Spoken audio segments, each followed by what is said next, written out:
Good at homework for section number 9.1. This is question number 7. For each of the scatter plots below, determine whether there is a perfect positive linear correlation, a strong positive linear correlation, a perfect negative linear correlation, a strong negative linear correlation, or no linear correlation between the variables.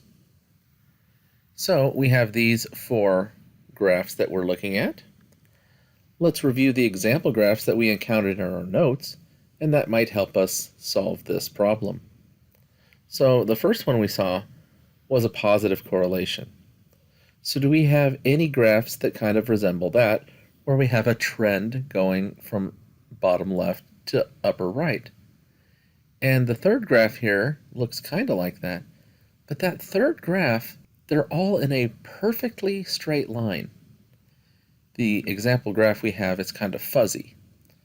So when it's in a perfectly straight line, it is a positive correlation, but it's a perfect positive correlation.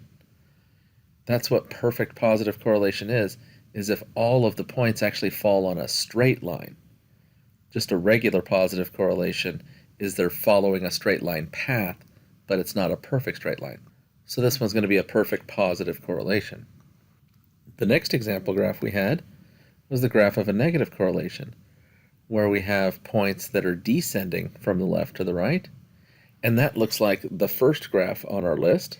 So that one is a strong negative. It's not perfect because it's not in a perfectly straight line, but it is a strong negative correlation. Then the next graph that we saw was no correlation.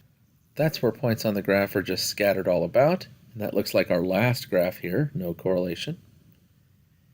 And then we saw nonlinear correlations, where the points were definitely following a path, but that path was not a straight line. So that's what our second graph here is. It's a nonlinear correlation. Now, nonlinear correlation wasn't really an option given to us above.